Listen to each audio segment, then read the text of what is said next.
Hi there. Welcome to this interview session between Olivia Daniel and myself, Ian Rocksborough-Smith. I teach history at the University of the Fraser Valley, and I feel it would be appropriate to begin this interview by acknowledging the lands and territories upon which UFV is situated. It's situated on the traditional lands of the Stalo peoples, specifically the Mathacree Nation and Sumas Nation.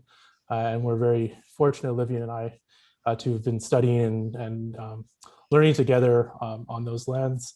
And we continue to respect and honor that privilege. And definitely informs our interview and the important discussion that we're going to have today about this great research paper that Olivia completed over the last year as part of her work in her historical studies at UFV. So I'm just going to offer a bit of an introduction, kind of a setup for understanding where this research came from. I was fortunate to have Olivia as a work study student last summer, in the summer of 2020, and she was working on some Catholic newspaper archives, mostly in the US, that I'm interested in. I primarily teach and write about American history, and I'm looking at a project on Catholic racial liberalism in the United States in the middle of the 20th century. So I had Olivia looking at a whole bunch of digitized Catholic newspapers from across the board that have been published. And she noticed that in a lot of these papers, there were references to Ku Klux Klan racism and activities. A lot of Ku Klux Klan racism, in addition to being sort of anti-Black racism, connected to the histories of the Ku Klux Klan in America coming out of the 19th century, was also by the 20th century very anti-immigrant, especially anti-Catholic immigrant in its orientation. And so the Catholic newspaper archives that we were looking at actually recorded a lot of these perceptions of KKK racism. And the summer of 2020 was also, of course, the summer of the resurgence of the Black Lives Matter movement in North America and around the world. And many folks in the Fraser Valley, where we are, were interested in thinking about how to engage in anti-racism and how to engage in anti-racism in the local communities as a way to be part of this important moment. And it was determined and discovered by a number of local history practitioners in Abbotsford that the local Abbotsford Lumber Company, that had been one of the main companies that helped found the town of Abbotsford in the early 20th century, had a couple of members within that family who, lo and behold, had helped start the first Ku Klux Klan in Abbotsford in 1925-26. And this is a local historical story that's not terribly well known. Some folks have known about it, but it's not something that has been widely broadcasted, and especially the association with this family who had started the Abbotsford Lumber Company. And since that time, that family has become one of the main sort of philanthropic families of the city of Abbotsford, known as the Trethaways, and have donated all kinds of things to the city of Abbotsford, and in a good way, of course. And of course, it's great that folks are philanthropic. But one of the things that this historical revelation has helped us realize, and many local historians realize, is that Abbotsford has a lot of parts of its past that we might call whitewash, that have not been properly understood or complicated from this time. Something like the association of this founding company to the emergence of the Ku Klux Klan in Abbotsford. So Olivia and I were very interested in these developments, and we wondered how we could sort of apply them to a local historical research project, especially given Olivia's interest in discovering these references to the Ku Klux Klan and the archival research she did for me over that summer. And so we carried out a directed studies last fall that focused on looking at the histories of the Ku Klux Klan in North America, particularly the second Ku Klux Klan, which is what historians refer to the Klan when it reemerges across North America, not only in the American South after the First World War, but all across North America. And indeed, there were many chapters that emerged in Canada, in different parts of Canada, places like Southern Ontario, Saskatchewan, and of course out here in BC. And so Olivia's research really bridges the two historiographies of America and Canada in really interesting ways, and connects some really important literatures that have been done, and sort of case studies that have been done in America about the Ku Klux Klan, particularly in relation to gender and white supremacy, and looked at it in the local context, in the Fraser Valley context. So, this is a really exciting project. I think Olivia is one of the first researchers to really kind of delve into this in a very expansive way in the local setting. And I think that it's hopefully going to stimulate, continue to stimulate ongoing local conversations that can really, help us think about the sorts of local pasts that we want to uncover and talk about in British Columbia or in the region. Because there are some folks who've been writing about the Ku Klux Klan in Vancouver rather, and so I think there's important connections to be made there as well. And Olivia's research is really, I would argue, at the cutting edge of this. So, so maybe this is a way of introducing this fantastic paper that Olivia wrote for me over the course of the fall in this directed studies class. And maybe Olivia, if you could tell me a little bit about how you experienced getting into this topic. I know I've given this introduction, but tell us something about how you approached this topic and how you came to it. Yeah, thank you, Ian. That was just a lovely introduction. So I really got into it after I worked for you as your research assistant. I started to look through the digital archives here locally. So the UFE Library Heritage Collection has a lot of digitized sources from the Abbotsford and Sumasqui news that was posted from the early 20th century. So I began to look through different search terms, spelling Ku Klux Klan various ways, seeing what I could pick up, and they spelt it slightly differently. Instead of like uh, KU, it's KUL, Klux Klan.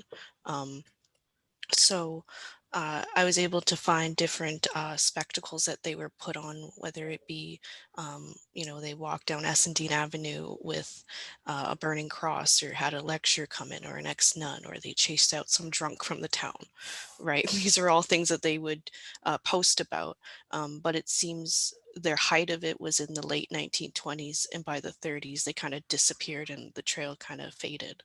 So I also looked through the UBC historical newspaper collection as well, just to find the earlier 1910s articles to contextualize why the Ku Klux Klan would have come to Abbotsford during that period. And I also visited the Reach during COVID. I was very fortunate to work with Chris Folds, where I got to work in the back room and play with the microfilm machine.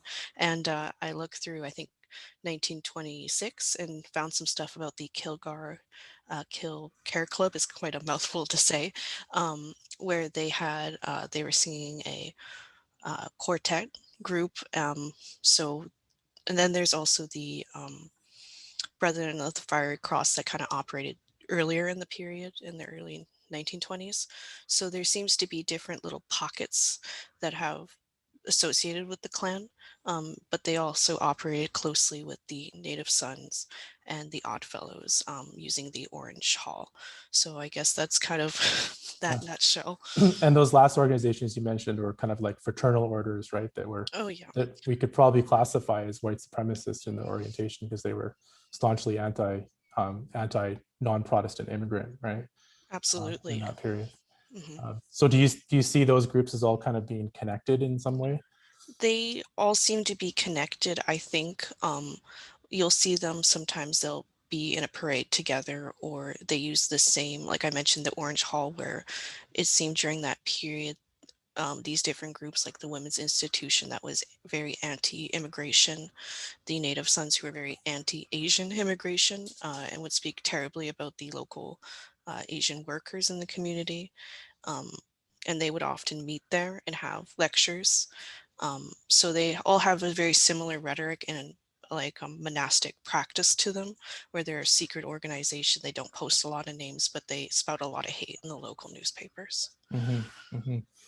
Yeah, and then, I mean, that might get to that next question I was going to ask you, which is just, what is something that really surprised you about some of these spectacles that you uncovered? And they really were spectacles that, Mhm. in terms of being big public events. Like, was there anything that really surprised you about um, some of the things that you uncovered in your research? Yeah, so during, like, I think it was March 1926, there was a lot of parades that the Klan were doing, kind of sort of back to back, it seemed, where once they walked down Essendine Avenue, which is quite a popular street in Abbotsford, where they had the cross. They sold linens, actually, and they placed the cross on a hillside in our community to let it burn. That's pretty crazy to know that that happened where I live. Um, and then uh, the fact that they were spouting hate towards uh, local Asian communities when most of these men probably worked alongside them during the day, and then at night they put on these robes, right? And then the one thing that I think has really shocked me is that um, I think it's March 14th. The editor of the Abbotsford Masquee News kind of posted a little bit of a rebuttal to the Klan. And the one thing he mentioned is that there were children around listening to one of the Klan lectures, which is troublesome because these ideas can be passed down uh, throughout generations if there are children listening and if parents are talking to their children that way. So um, and so as a researcher, that tells me, well, this doesn't end here. It continues. And, maybe it's not the Klan per se, but there's different rooted racist ideas that can be passed down. Hmm. Hmm. Yeah, and I'm wondering too, like, there was a lot of, your paper mentions a lot of kind of cross currents between the KKK in America and in Canada. Did you see a lot of kind of cross fertilization between those groups, or connections? Um, Yeah. So there seemed to be some fellows that were from the Klan that came from Bellingham to initiate some of these earlier parties that they would have. So in the night, I think in a 1923 article, they mentioned that two members from Bellingham and Vancouver were going to come down and help initiate things. So, but finding these leads can be quite difficult. mm, And so I don't know the extent, and of course, the Truthuis is a great connection to make between Abbotsford and Vancouver, and we have to look at these prominent men to kind of find how all these different groups and kegels, as they call them, these different little claverns connect. the Kleagles and Claverns. Yeah, Yeah, they all you were have you, their you funny became language. a real expert on determining all these name associations with the different aspects of clan organization in North America. It gets quite intricate, doesn't it? Mhm. Yeah. Yeah, it seems as though that there were two prominent groups. I think I mentioned this a little earlier. There was the Brethren of the Fiery Cross and the Care Club. Right. Um, that both associated with KKK if they posted in the newspaper. And there is a reference in the Chilliwack Progress of the Klan during the same time period that we're saying that if there was anybody else using a different name of the Klan, they're not really the official Klan. And so there seemed to be some clashing notions between what was true affiliation and what was just kind of some offspring groups. So I'm still looking. I'm still wanting to continue looking through digital archives, and maybe once COVID gets a little bit better, actually visiting the archives and getting in there and seeing what more connections we can find.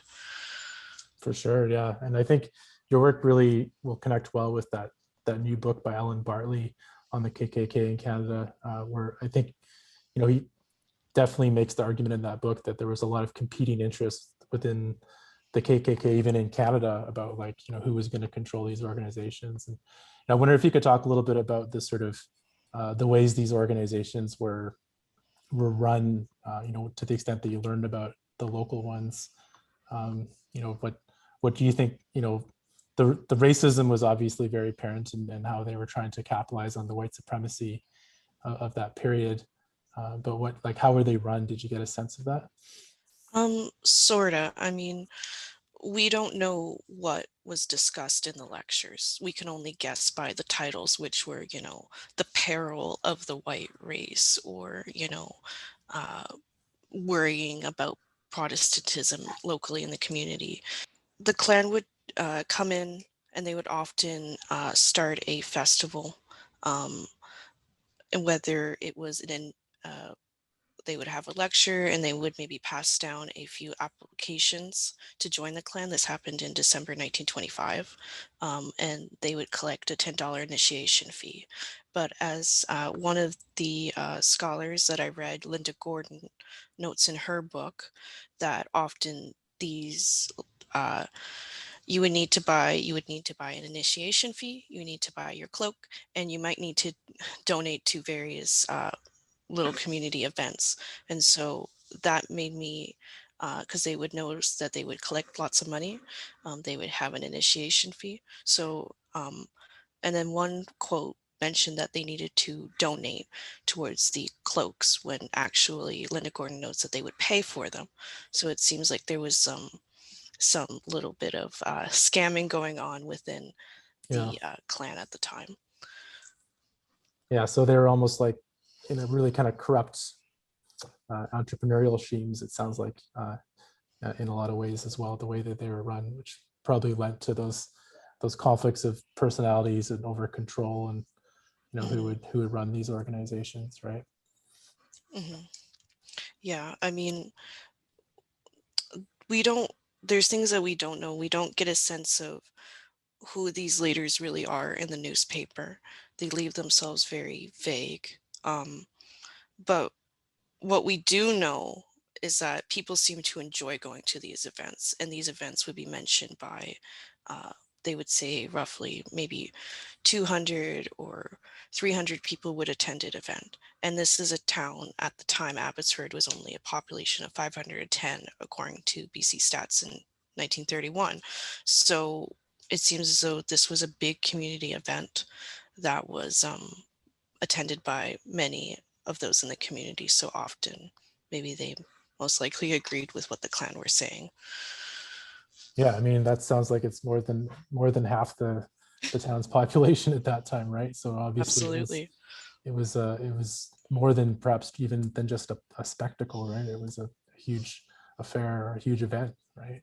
Hmm. uh, However one would describe that. So, what do you think this tells us about, you know, how people like ourselves in 2021 might be, accessing this kind of history? I mean, does it speak to anything about, um, you know, why we might be interested in this kind of history today? Or, just thinking about, how you and I came upon this topic, came to decide to write about this topic, and you to research about it. I just wondered if there was anything that you thought about that, but why now? Like, for example, this connection to the Trethway family has been known by some people for decades, but it hasn't really been discussed that much.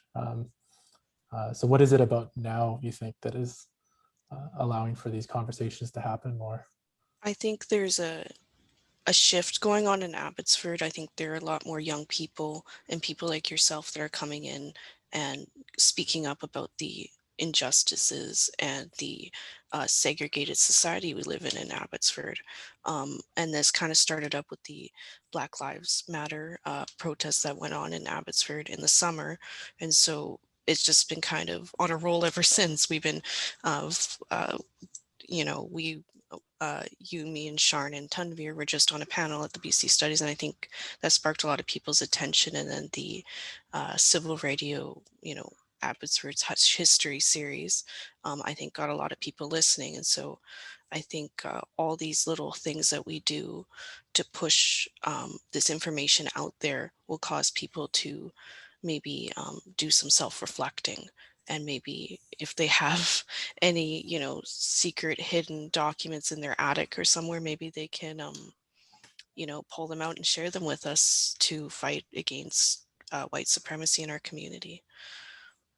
Yeah, no, that's a great way of, thinking about sort of the broader conversations that have kind of led to this research. And you mentioned my colleague Sharanjit Sandra, who's a coordinator at the South Asian Studies Institute at UFE, and she's doing some wonderful public history work on the Sikh community in Abbotsford in the Fraser Valley. And she was, as you said, part of our panel. And I remember she talked about on our panel, you probably remember, she talked about this forced nostalgia that has existed in Abbotsford, and how, part of the commemoration, for example, of the Trethewey heritage site is part of that sort of forced nostalgia, right? That the kind of more complex history of the family and the lumber company and the racialized workforce. Another student at UFE whose paper you reference in your essay has written very eloquently about how the racialized workforce, which consisted of Japanese and Sikh and Chinese workers, as well as white workers, all did different jobs, and the people of color typically did the most dangerous jobs. And when the Depression came along, of course, it was the people of color who were fired first. And this is something that reflects the white supremacy and racism of that time. And it's something that is not very well known when the sort of history of the heritage site has been traditionally recalled. It's at the site of where Mill Lake is, where in Abbotsford, where the lumber company was. So I think really interesting to think about how your research is also helping to kind of unpack these local histories and kind of the whitewashed histories really of Abbotsford and the Fraser Valley that have existed to this point. And I think the archives that you've uncovered, even through the digitized historical newspapers, seem to be incredibly important to advancing these histories and allowing students greater access to those sources. And I'm wondering, maybe you could talk a little bit about that, just in terms of the access that you've had. You mentioned it before, going to the Reach Gallery, and the Reach and UFE Library have digitized a lot of these newspapers, but I just wonder if you could talk about the sort of the access that you've had to these digitized sources. Yeah, I think the one thing about having these digitized sources is that the archive really doesn't close when you're working on online. You can work hours into the night trying to find whatever lead you're looking for. And nobody can really stop you because it's open access, Yeah, which is kind of, knowledge is power sort of thing. You can go out and find uh, any lead you like on the internet these days. And I mean, I think it was so important to me that I have, being able to use different key searches rather than aimlessly looking through newspapers, flipping page by page makes the search process a lot more easier when I'm able to concisely search and find what I'm looking for. But there is sometimes too when the uh, databases are a little quirky and the key search terms don't work as precisely. So we need to, think creatively. Uh, but I think it's good to uncover these sources because often I'm actually somewhat amazed that this hasn't been talked about before because often these stories of linen showers and whatnot are posted on the front page, and it's just interesting that nobody has ever talked about this before. yeah, it's definitely like I think you're spot on in determining that this is really gonna open the door to more local histories.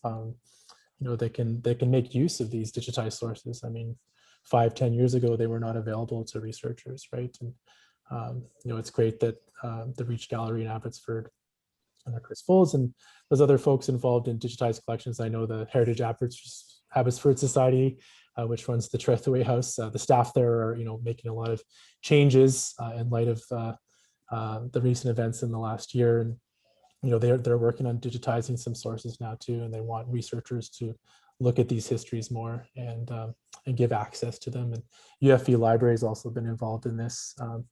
And I believe the South Asian Studies Institute also has a huge digitized collection of photographs that are all connected to local histories. And it's it's really going to kind of revolutionize the way a lot of local history is conducted, local public history can be conducted. So it was really great that your project has made use of those sources. And I think you've done a great job with it as well. Yeah, there's lots of different possibilities about where you could go with the research. So I wonder maybe for the last part of the interview here, you could tell us a little bit about where you hope to go with some of this research. I know you've got lots of great ideas and different potential directions, and given some of the presentations you've done recently, that you've gotten some good suggestions from local historians. So I just wondered if you could maybe talk a little bit about where you hope to go with some of this research in the future.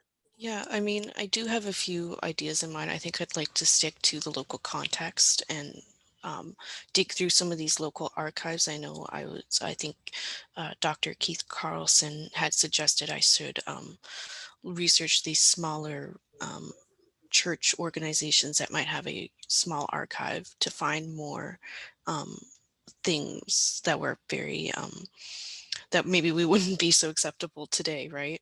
Um, but I think I would like to continue researching the intersections of childhood, race, and gender um, to see how these nativist and racist ideas kind of perpetuated through newspapers and trying to connect the private and the public sphere and giving it good context because I think the most important thing right now is understanding how these ideas are continuously passed down and how it affects our society today because as I mentioned before, Abbotsford is very socially segregated, and we need to start breaking down those barriers and so I would just like to continue doing my research. I have a few projects in the works right now, some that are almost done, and other ones that are kind of in the works and still need a lot of research. So I think my work isn't done. I think there's still lots of hidden history that need to be uncovered. Absolutely, yeah, that's my sense of things and talking to you, listening to you about your exciting research and all the work that you've done. So just want to congratulate you uh, at the end of this interview here. It's been a pleasure to be able to work with you on this project, and I'm really excited about where things will go with it, and I expect it'll be in some really great and fascinating directions that will definitely interest folks in the BC historical studies area. I'm sure in the years to come.